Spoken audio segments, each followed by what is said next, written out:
Hello everyone, welcome back to our YouTube channel. So आज हम आए हैं राजधानी दिल्ली के अंदर तिलक नगर एरिया में। आज जहाँ पे हम खड़े हैं वो एक स्पेसिफिक लोकेशन और एक स्पेसिफिक जो टास्क है उसको डिफाइन करता है। यहाँ पे हम देखेंगे कि ऑन ग्रिड सोलर सिस्टम हमारे कस्टमर की रिक्वायरमेंट को कैसे फुलफिल कर रहा है, उसकी टेक्निकल एस्पेक्ट को समझेंगे।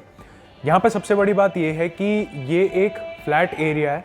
यहाँ पे 3 फ्लैट्स हैं और तीनों फ्लैट्स के अलग अलग मीटर हैं। उन अलग अलग मीटर पे अलग अलग हमने ऑन ग्रिड सोलर सिस्टम कैसे लगाया है वो सारी की सारी चीज़ें बताएंगे। तो आइए स्टार्ट करते हैं। सो व्यूअर्स, जैसा कि आप देख सकते हैं हम लोग यहाँ छत पे आ चुके हैं। छत का अगर आप लोगों ने स्पेस ध्यान से देखा होगा, ये एक सिमेट्रिकल शेप नहीं है।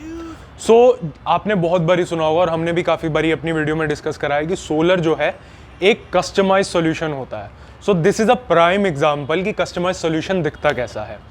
नाउ क्योंकि ये कंबाइंड रूफ है, जैसा मैंने आपको स्टार्टिंग में ही बताया था वीडियो की, कि यहाँ पे 3 फ्लैट्स हैं, 3 अलग अलग ओनर्स हैं। क्योंकि यहाँ पे शेप भी बहुत डिफरेंट है, सिमेट्रिकल नहीं है, जो हमारा सिस्टम है उसकी कंबाइंड पैनल कैपेसिटी 28 पैनल्स आ रही थी।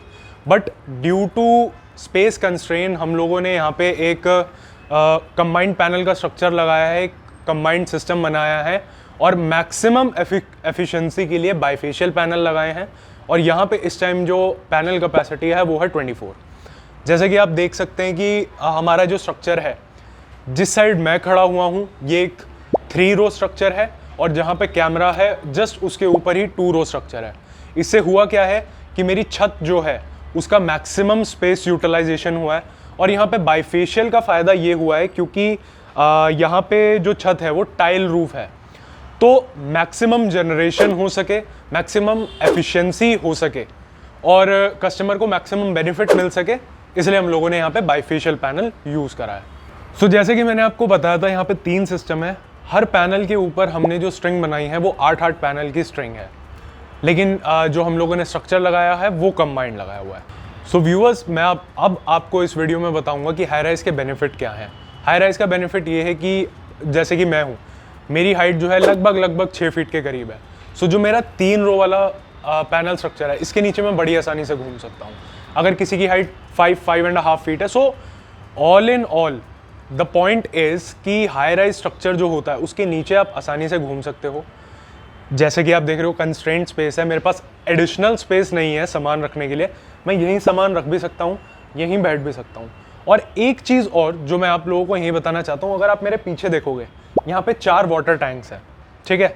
4 में से 2 के ऊपर पैनल की प्रॉपर शेड आ रही है और 2 पे नहीं आ रही है। जिस टाइम वीडियो बन रही है इस टाइम बज रहे हैं सुबह के 11। आप ये लगा सकते हो कि सुबह से इन 2 टैंक्स के ऊपर जिन पे शैडो है, शैडो नहीं आई है। पानी का टेम्परेचर कंपेयर टू 2 टैंक्स कितना कम होगा। और सिमिलरली 1-1.5 बजे के बाद जैसे ही सन अपनी मूवमेंट करेगा, वो जो 2 हमारे वाटर टैंक्स हैं उसके ऊपर भी शैडो आएगी डेफिनेटली, क्योंकि काफ़ी टाइम से धूप पड़ी है, वो पानी गर्म हो जाएगा। लेकिन क्योंकि उसके ऊपर शैडो आएगी तो वो पानी ठंडा भी जल्दी होना स्टार्ट हो जाएगा। सोलर के बेनिफिट्स आपने सुने ज़रूर होंगे, बट इस साइट के एक प्राइम एग्जाम्पल से हमने आपको वो सारे बेनिफिट्स दिखाए भी हैं कि वो यूज़ किस तरीके से हो सकते हैं। व्यूअर्स, जैसे कि आपने देखा छत पे हमारा पैनल कैपेसिटी हम लोगों ने किस तरीके से लगाया था। अब हम आ चुके हैं ग्राउंड फ्लोर पे। दिल्ली के क्राउडेड एरिया में है तो बहुत ज़्यादा पीछे से शोर आ सकता है, तो प्लीज़ बेयर विद मी। हाँ, स्टार्ट करते हैं हमारे पूरे सिस्टम के सेकंड हाफ के लिए। अब सेकंड हाफ में क्या आता है, हमारा इन्वर्टर और बाकी सारी चीज़ें। जैसा कि आप देख सकते हैं यहाँ पे 3 दीवारें आपको सामने मेरे दिख रही होंगी। हर दीवार के ऊपर हम लोगों ने एक अलग से सिस्टम लगाया है। अब इससे फ़ायदा क्या होगा, जैसा कि आप देख रहे हो मेरे लेफ्ट हैंड साइड पे जो दीवार है ये 1st फ्लोर का सिस्टम है। मेरे पीछे वाली जो दीवार है ये 2nd फ्लोर का सिस्टम है और जो मेरे राइट हैंड साइड वाली दीवार है ये 3rd फ्लोर का सिस्टम है। अब सबसे इंपॉर्टेंट बात ये है कि आपका सिस्टम डिफाइन कैसे होगा। व्यूअर्स, आपका सिस्टम 3 चीज़ों पर डिसाइड होता है, आपका प्रोटेक्शन डिवाइसेस, एक्सेसरीज और वायर्स। अभी हम उसी चीज़ को डिफाइन करेंगे। जैसा मैंने आपको ऊपर छत पे भी बताया था कि हर सिस्टम पे 8-8 पैनल दिए हुए हैं। जो हमारा इन्वर्टर है ये एक 5 किलोवाट का ऑन ग्रिड इन्वर्टर है। इसकी अगर मैं टेक्निकल स्पेसिफिकेशन बताऊं तो इसकी जो आउटपुट करंट रेटिंग है समवेयर अराउंड 21.7 एम्पियर्स है। सो हमारा सिस्टम जो डिसाइड होगा वो इसकी टेक्निकल परफॉर्मेंस या फिर टेक्निकल स्पेसिफिकेशन के अकॉर्डिंग ही होगा। अगर मैं यहाँ पे आप लोगों को थोड़ा सा एम्फोसाइज करवाऊँ DCDB, यहाँ पे एक DCDB एक सिस्टम के लिए, ये सेकंड फ्लोर के लिए, ये थर्ड फ्लोर के लिए। यहाँ जो हम लोगों ने DCDB या एरे जंक्शन बॉक्स यूज़ करा है वो यूज़ करा है 2 in 2 out का। इसका मतलब यहाँ पे 2 स्ट्रिंग क्यों आ रही है, क्योंकि हमारा जो इन्वर्टर है वो डुअल MPPT है। बट जैसा मैंने आपको बताया कि पैनल कैपेसिटी कम है, हर सिस्टम पे 8 ही पैनल है, सो इसके अंदर एक स्ट्रिंग ही यूज़ के अंदर है, दूसरी स्ट्रिंग जो है वो वेकेंट है। अभी तो पॉसिबल नहीं है, बट इन फ्यूचर अगर कुछ ऐसा एक्सपेंशन होता है घर का या फिर छत का जहाँ पे पैनल कैपेसिटी बढ़ सकती है, तो हमारी सेकंड स्ट्रिंग जो है वो भी यूज़ केस के अंदर आएगी। कमिंग ऑन टू कि इसकी वायरिंग की मैं बात करता हूँ। वायरिंग के अंदर 2 एस्पेक्ट होते हैं। एक होता है आपका DC साइड जो आपका पैनल से इन्वर्टर तक आता है, उसके अंदर हमने 4 स्क्वायर mm का वायर यूज़ करा हुआ है। रीज़न बीइंग इसकी करंट कैरिंग कैपेसिटी रफली अराउंड 24 एम्पियर है, और हमारा जो सिस्टम है, क्योंकि मैंने ऊपर आपको बताया 540 वॉट के बाइफेशियल पैनल है, उसकी जो करंट कैपेसिटी है रफली अराउंड 13.5 एम्पियर के अराउंड है। सो वेल विद इन उसकी कंस्ट्रेंट्स के अंदर है। Coming on to other wiring, इसके अंदर आप देख सकते हो ग्रीन कलर की वायर होती है। ग्रीन कलर की wire usually represent earthing wire. अब अर्थिंग वायर का कॉन्सेप्ट ये होता है कि मिनिमम जो आपको साइज इसके अंदर यूज़ करना होता है वो यूज़ करना होता है 6 स्क्वायर mm। जैसे जैसे आपके सिस्टम की कैपेसिटी बढ़ती जाएगी आपके अर्थिंग वायर का डायमीटर भी बढ़ता जाएगा, लेकिन मिनिमम आपको जो यहाँ पे यूज़ करना है वो 6 स्क्वायर mm ही यूज़ करना है। Coming on to AC side, AC side के अंदर AC केबल भी हम लोगों ने इसके अंदर 4 स्क्वायर mm की यूज़ करी है। 4 स्क्वायर mm की जो करंट कैरिंग कैपेसिटी है रफली अराउंड 24.5 एम्पियर्स होती है। और जैसा मैंने आपको स्टार्टिंग में ही बताया था, हमारा जो इन्वर्टर है इसका आउटपुट करंट मैक्सिमम जो जाता है वो 21.7 जाता है। अगेन उसकी वेल विद इन लिमिट्स के अंदर आता है। So next coming on to कि DCDB की तो हमने बात कर ली, अब ACDB की बात करते हैं। ACDB के अंदर जो हम लोगों ने इसके अंदर MCB लगाई है वो स्पेसिफिकली हमने 25 एम्पियर्स की लगाई है। अगेन जैसा इसका आउटपुट करंट है 21.7।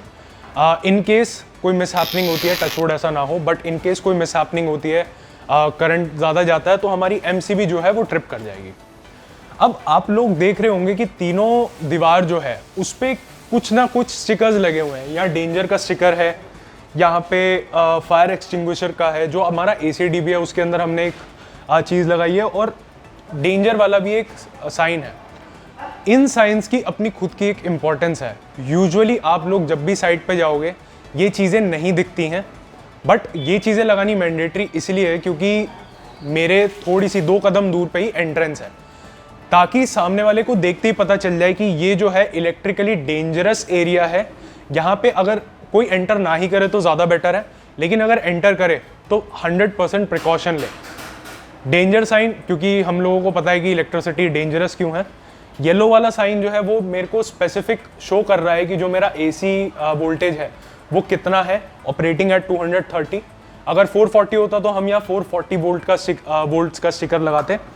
और क्योंकि ये दिल्ली के अंदर आपको पता है कि स्पेस एक बहुत ज़्यादा कंस्ट्रेन रहता है, हमारे 3 जो सिस्टम लगे हैं एक बहुत लिमिटेड एरिया में लगे हैं, तो हर सिस्टम के लिए हम लोगों ने एक फायर एक्सटिंग्विशर दिया है in case of any mishappening. ये वाटर बेस्ड फायर एक्सटिंग्विशर नहीं है, ये carbon dioxide based fire extinguisher है, because as we all know water base के अंदर क्या होगा, इलेक्ट्रिसिटी कंडक्ट कर जाएगी, it can damage you as well. साथ ही साथ हम लोगों ने फायर एक्सटिंग्विशर यूज़ कैसे करा जाता है उसका भी एक स्टिकर लगाया हुआ है, ताकि इन case of any miss happening जो भी यहाँ है फायर एक्सटिंग्विशर को ईजिली यूज़ कर सके। के बाद एक इम्पॉर्टेंट चीज़ जो आप लोगों ने यूजुअली मोस्ट साइट्स पे नहीं देखी होंगी, हर सिस्टम के ऊपर हम लोगों ने एक ऐसा इक्विपमेंट लगाया है जिसका नाम है ELCB। अब ये देख सकते हो, दिखता ही MCB की तरह है, बट इसका जो वर्किंग है वो बिल्कुल अलग है। MCB जो है वो आपका शॉर्ट सर्किट से प्रोटेक्शन के लिए है, वेयर एज ELCB जो है वो आपका लीकेज करंट जो है उससे प्रोटेक्शन के लिए है। अगर मैं इस ELCB की बात करूं, ये 100 मिली एम्पियर का लीकेज जो है वो डिटेक्ट कर लेती है। जैसे ही 100 मिली एम्पियर से ऊपर जाएगा ELCB ट्रिप कर जाएगी और आपके सिस्टम को एक एडिशनल लेयर ऑफ प्रोटेक्शन देगी। Coming on to one of the most important factor जिस पे लोग ध्यान नहीं देते हैं वो है वायरिंग। वायरिंग के अंदर आप देख रहे होंगे कि मोस्टली हमारी जो सिस्टम की वायरिंग है वो कंसील्ड है यूजिंग केबल ट्रे। रीज़न आप पीछे ही देख सकते हो, ये कस्टमर ने अपनी पहले से वायरिंग कराई हुई है।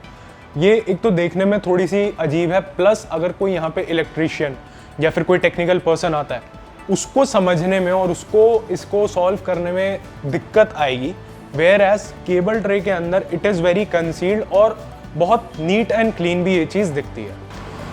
सो व्यूअर्स, ये थे हमारी इस वाली साइट के टेक्निकल एस्पेक्ट। सो आपने जैसे देखा होगा कि इन्वर्टर्स हमारे अभी स्टार्ट नहीं है, बिकॉज इस वीडियो का मकसद ये था कि इसके अंदर जो टेक्निकलिटीज़ हैं और सोलर सिस्टम के अंदर जो छोटी छोटी टेक्निकलिटीज़ होती है वो आप लोगों तक पहुंचाना। अगर आप लोगों को इसकी प्रॉपर फंक्शनिंग देखनी है, इसकी प्रॉपर वर्किंग देखनी है कि ये हमारे 3 सिस्टम इंडिविजुअली वर्क कैसे कर रहे हैं, तो हमारे चैनल को सब्सक्राइब कीजिए और इस वीडियो को ज़्यादा से ज़्यादा शेयर कीजिए ताकि और लोगों को भी टेक्निकल इन्फॉर्मेशन मिल सके।